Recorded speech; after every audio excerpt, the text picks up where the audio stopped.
மாநிலங்களின் பிரச்சனை பிரதமர் அலட்சியம் காட்டலாமா?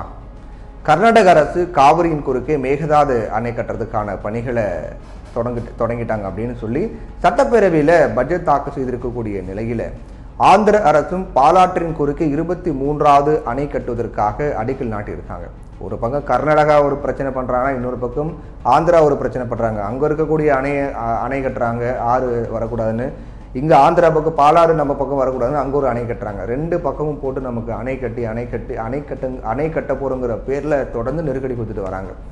சமீபத்தில் 2024-25 ஆண்டுக்கான பட்ஜெட் தாக்கல் செய்த கர்நாடக காங்கிரஸ் முதல்வர் சித்தராமையா காவிரியின் குறுக்கே மேகதாட்டு அணை கட்டுவதில் உறுதியாக இருக்கும். மேகதாட்டு அணை மற்றும் குடிநீர் திட்டத்தை நடைமுறைப்படுத்துவதற்காக 3 சிறப்பு குழுக்கள் அமைக்கப்பட்டிருக்கு. அணை கட்டப்படவிருக்கும் பகுதியில் விவசாய நிலங்களை கையகப்படுத்தும் பணி, வெட்டப்பட வேண்டிய மரங்களுடைய எண்ணிக்கை தொடர்பாக ஆய்வு பணிகள் உள்ளிட்டவை ஏற்கனவே தொடங்கப்பட்டிருக்கு அப்படின்னு சொல்லி தமிழகத்துக்கு ஒரு பகீர் தகவலை, பயப்படக்கூடிய விஷயத்தை அங்கே இருக்கக்கூடிய சட்டமன்றத்தில் அவர் பேசியிருக்காரு.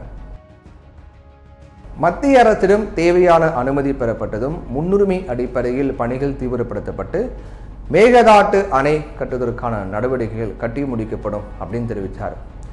இது தமிழ்நாடு மக்களிடையே கடும் கொந்தளிப்பை ஏற்படுத்தி இருக்கு. குறிப்பாக விவசாய சங்கங்கள், அரசியல் கட்சி தலைவர்கள் பலரும் கர்நாடக அரசுக்கு கடுமையான கண்டனத்தை தெரிவித்தாங்க.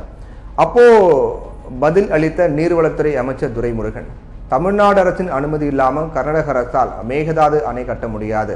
அதுதான் சட்டம், அதுதான் நியதி. கர்நாடக அரசு நிதி ஒதுக்கலாம், குழுவை அமைக்கலாம், ஆனால் எந்த காலத்திலும் அணை கட்ட முடியாது. மேகதாது பற்றி கர்நாடக அரசு பேசிக் கொண்டிருப்பது பற்றி எங்களுக்கு கவலை கிடையாது அப்படின்னு தெரிவித்தார்.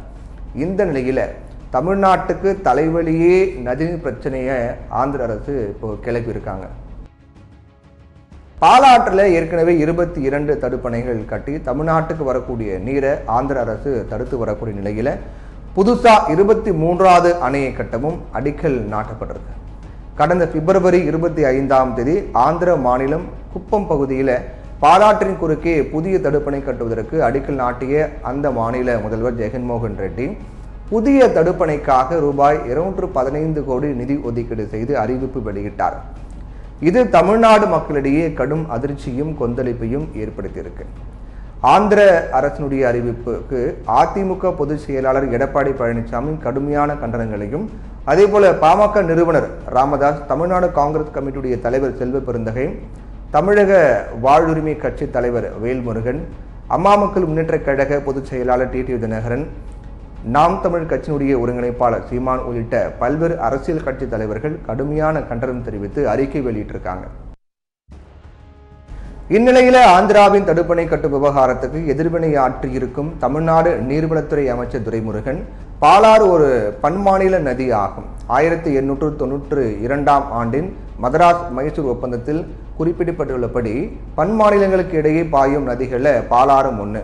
1892 ஆண்டின் ஒப்பந்தப்படி மேற்பகுதியில் உள்ள மாநிலங்கள் கீழ்ப்பகுதியில் இருக்கக்கூடிய மாநிலங்களின் முன் அனுமதி இல்லாமல் எந்த அணை கட்டுமானத்தையோ அல்லது நீரை தடுப்பதற்கான கட்டுமானத்தையோ அல்லது நீரை திருப்புவதற்கும் நீரை தேக்குவதற்கும் உரிய எந்த ஒரு செயலையும் மேற்கொள்ள முடியாது சட்டப்படி. இந்த ஒப்பந்தம் படுகை சம்பந்தப்பட்ட மாநிலங்களையும் கட்டுப்படுத்தும். இது மட்டும் இல்லாமல் இந்த ஒப்பந்தம் செல்லுபடியாகும் அப்படின்னு 16/2/2018 அன்று உச்சநீதிமன்றம் காவிரி சம்பந்தப்பட்ட பிரச்சனையில் அளித்த தீர்ப்பில் தெளிவாக குறிப்பிடப்பட்டிருக்கு.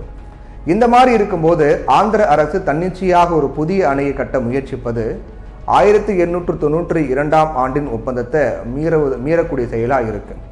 இது மட்டும் இல்லாமல் உச்சநீதிமன்றம் மேலே குறிப்பிட்டிருக்கக்கூடிய கருத்துக்கு முற்றிலும் மாறுபட்ட செயலா ஆந்திரா பண்ணிட்டு இருக்காங்க. இது ஒரு தவறான முயற்சியாகும் அப்படின்னு சொல்லியிருக்காரு துரைமுருகன். மாநிலங்கள் சம்பந்தப்பட்ட இந்த பிரச்சனையில பிரதமர் தலையிட்டு சுமூக தீர்வு காண மறுக்கிறார் அப்படிங்கிறதா உண்மை. அந்தந்த மாநில பிரச்சனை அப்படின்னு கை கழுவ பார்க்கிறார். இதற்கு பெயர்தான் தேசபக்தியா அப்படிங்கிற கேள்வியும் கேட்க தோணுது. ஒவ்வொரு மாநிலத்துக்கும் என்னென்ன பிரச்சனை இருக்குன்னு தெரியும். நியூட்ரலா என்ன பண்ணலாம் அப்படிங்கிறத அதை பத்தி கொஞ்சம் கூட கவலைப்படாம மாநிலத்துக்கு இருக்கக்கூடிய பிரச்சனைகள் எதிர்கட்சி மேலே பழியை போட்டு அவங்க பேசிக்கிறாங்க. அதே வேலையை பிரதமரும் பண்ணுறாரு அப்படின்னு நினைக்கும் போது தான் ரொம்ப வருத்தமாக இருக்குது அப்படின்னு தமிழ்நாட்டு மக்களும் சரி, அணை கட்டணும்னு நினைக்கக்கூடிய ஆந்திர மக்களும் கர்நாடக மக்களும், அணை வேண்டாம் நினைக்கக்கூடிய தமிழக மக்களும் முன்வைக்கக்கூடிய ஒரு கோரிக்கையாக இருக்குது.